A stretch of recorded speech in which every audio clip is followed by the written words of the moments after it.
अच्छा जी, बिस्मिल्लाहिर्रहमानिर्रहीम।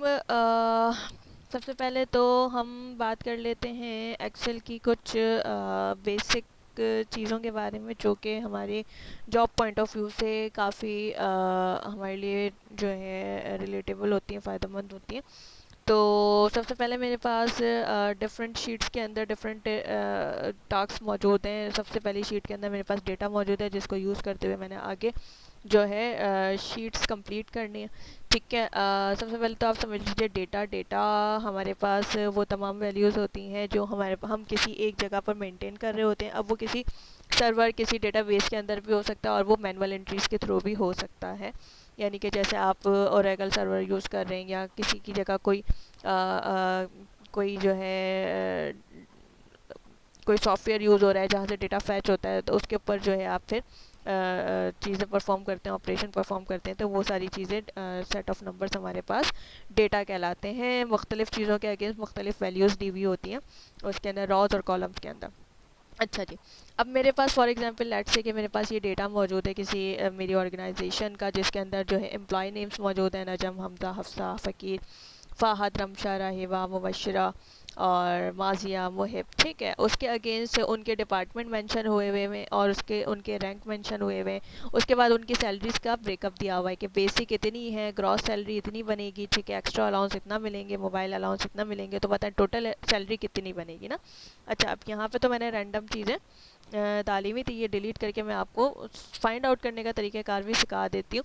Total salary अगर मुझे मालूम करनी है तो देखें, सबसे पहले तो आपको पता होनी चाहिए कि उसकी ग्रॉस सैलरी क्या है। तो यहाँ पर ग्रॉस सैलरी उन्होंने यहाँ पर दी हुई है। ठीक है। उसके अंदर टोटल सैलरी कैसे आएगी, ग्रॉस सैलरी के अंदर जितने भी अलाउंसेस हैं उनको ऐड करा देंगे तो टोटल सैलरी आ जाएगी। तो इज़ इक्वल टू सबसे पहले जाएंगे ग्रॉस सैलरी के ऊपर।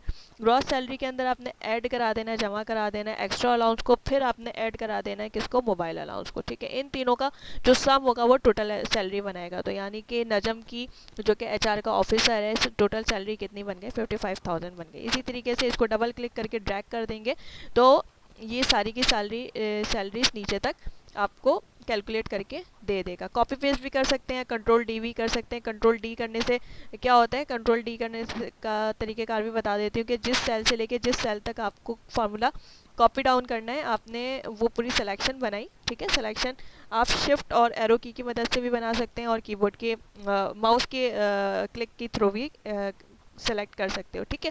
उसके बाद आप कंट्रोल डी प्रेस करेंगे तो वो जितने सेल सेलेक्ट हुए वो होंगे, जो टॉप मोस्ट सेल के अंदर फॉर्मूला लिखा हुआ होगा वो सारा का सारा फॉर्मूला नीचे के तमाम सेल्स के अंदर डुप्लीकेट हो जाएगा। ठीक है।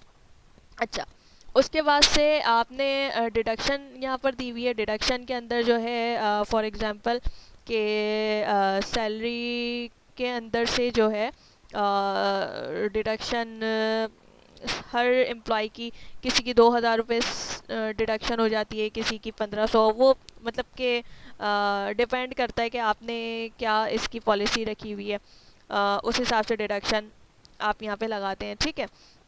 गिवन डेटा होता है कि किसकी सैलरी में से कितनी डिडक्शन करनी है। ठीक है। फॉर एग्जांपल मैं यहाँ अपनी मर्ज़ी से डेटा टाइप कर रही हूँ डिफरेंट एम्प्लॉयज़ का। तो ये मैंने डिडक्शन का डेटा टाइप कर लिया, 4,000। ठीक है, 5,000 और 6,000। ठीक है। रैंडम मैंने वैल्यूज़ टाइप की हैं, इसका कोई हार्ड एंड फास्ट रूल नहीं है। अच्छा, इसके बाद से इनकम टैक्स मैंने बोला कि इनकम टैक्स जो लगेगा वो टोटल सैलरी का कितना होगा, टोटल सैलरी का 10% होगा। ठीक है। 10% सब पे एप्लीकेबल है, तो 10% को कॉपी किया और नीचे आपने पेस्ट कर दिया। ठीक है। तो सैलरी टेक अवे कितनी बनेगी, सैलरी टेक अवे कैसे निकालेंगे आप कि टोटल जो सैलरी है, ठीक है, उसमें से माइनस करवा देंगे ये वाली डिडक्शन को और माइनस करवा देंगे सैलरी का 10%। तो ये सैलरी का 10% आपने निकालने के लिए ब्रैकेट ओपन किया, टोटल सैलरी सेलेक्ट करी, मल्टीप्लाई बाय कितने परसेंट से, इनकम टैक्स से, उस सेल को सेलेक्ट कर लिया, ब्रैकेट क्लोज कर दिया। ठीक है। तो यहाँ से एक अमाउंट कैलकुलेट होगी जो कि इस ब्रैकेट के अंदर आ जाएगी और वो फिर टोटल सैलरी के अंदर से माइनस हो जाएगी। यहाँ पर हमने ये वाले जो ब्रैकेट के अंदर काम किया है, ये सिर्फ हमने इनकम टैक्स की वैल्यू मालूम करिए कि इनकम टैक्स की वैल्यू क्या होगी। ठीक है। जो वैल्यू आएगी उसको माइनस करा देंगे H2 में से, यानी कि टोटल सैलरी के अंदर से एंटर कर देंगे, ये आपको टेक अवे सैलरी कैलकुलेट करके दे देगा। ठीक है भाई, यहाँ तक की बात समझ में आ गई होगी। अच्छा, ये तो एक सिंपल सा फॉर्मूले लगाकर हमने डेटा कंप्लीट कर लिया। पहले मेरा जो डेटा था वो इनकम्प्लीट फॉर्म में था, अब ये मेरे पास डेटा कंप्लीट फॉर्म के अंदर आ गया है। सबसे पहले हम वी लुकअप से स्टार्ट करते हैं। ठीक है, अब मैं पता करना चाह रही हूँ कि मेरे पास नजम के अगेंस्ट उसके कितने मोबाइल अलाउंस आते हैं। ठीक है, तो डेटा मेरे पास गिवन है इस शीट के अंदर और वैल्यू मैंने उठा के लेकर आनी है इस शीट के अंदर। तरीक़ेकार इसका लगाने का तरीक़ेकार ये होता है कि सबसे पहली चीज़ तो आपने ये याद रखनी है कि जिस चीज़ को लुकअप कराना है, यानी कि जिस सेल को आपने लुकअप कराना है, जिस वैल्यू को लुकअप कराना है, वो आपकी फॉर्मूले के लेफ्ट हैंड साइड पे लिखी हुई होनी चाहिए। ठीक है, जैसे आपने नजम की वैल्यू को लुकअप करवाना है इस जगह पर, यहाँ पर हम फार्मूला लगाएंगे तो फार्मूले के लेफ्ट हैंड साइड पे नजम लिखा हुआ है। ठीक है, इसी तरीके से डेटा के अंदर भी नजम सबसे लेफ्ट कॉर्नर के अंदर लिखा हुआ होना चाहिए। ठीक है, तो यहाँ से आप सबसे पहले आओगे, फार्मूला आपने यहाँ लगाना है, इक्वल्स टू लगाकर फार्मूला स्टार्ट करते हैं। वी लुकअप लगाने के लिए आप लिखोगे वी लुकअप। वी लुकअप के बाद देखें यहाँ लिखा हुआ है लुकअप वैल्यू, वो पूछ रहा है वैल्यू कौन सी लुकअप करवानी है, यानी कि किसके अगेंस्ट चीज़ उठा के लेकर आनी है। मैंने कहा नजम के अगेंस्ट उठा के लेकर आनी है, तो मैंने नजम वाले सेल को सेलेक्ट कर लिया। उसके बाद से कॉमा प्रेस करेंगे, कॉमे के बाद वो कह रहा है टेबल एरे बताओ कि ये नजम मुझे मिलेगा कहाँ पर। मैंने कहा ये डेटा के टैब में आ जाओ और इस पूरे टेबल को उठा लो। इस पूरे टेबल की सिलेक्शन आप माउस की मदद से बना लेंगे, ठीक है, या एरो की मदद से बना लेंगे।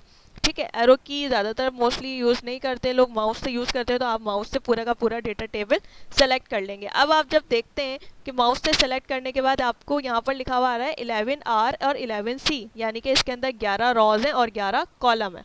ठीक है, अब आप ये पढ़ना शुरू करोगे ABCDE। अब मुझे निकालना था मोबाइल अलाउंस, वो कौन से कॉलम में, जी कॉलम के अंदर है। तो यहाँ से गिनना शुरू करेंगे, पहले कॉलम कौन सा था, ए था, तो पहला ए, दूसरा बी, तीसरा सी, चौथा, पांचवा, छठा, सातवां, यानी कि जी के ऊपर कौन सा कॉलम नंबर आ रहा है, 7। तो मैंने कहा कॉलम नंबर 7 उठा के ले आओ, कॉमा, एग्जैक्ट मैच के लिए आप 0 यूज़ करते हैं, ब्रैकेट क्लोज, एंटर। तो नजम को मोबाइल अलाउंस कितना मिलता है, 10,000। ठीक है, इसी तरीके से हमारे पास डेटा के अंदर मैं किसी की सैलरी टेक अवे मालूम करना चाह रही हूँ। ठीक है, तो मैंने कहा कि भाई राहिबा की टेक अवे सैलरी ज़रा मुझे मालूम करके बता दो। तो यहाँ पर मैंने क्या लिखा जी, राहिबा। अच्छा, स्पेलिंग का खास ख्याल रखेंगे, या यहाँ पर इस जगह पर ये हमारी कहलाती है बेसिकली की, तो ये की एग्जैक्टली मैच करनी चाहिए डेटाबेस से। ठीक है, डेटाबेस में अगर स्पेलिंग या जो भी की मौजूद है हमने बनाई है वो अगर थोड़ी सी भी डिफरेंट होगी तो यहाँ पर वैल्यू उठा के नहीं लेकर आएगा। ठीक है, क्योंकि वो एग्जैक्ट मैच करा रहा है उस चीज़ को उस डेटा टेबल से। Is equals to V lookup, lookup लगाइए। लुकअप किस पे लगाना है, इस नाम पे लगाना है।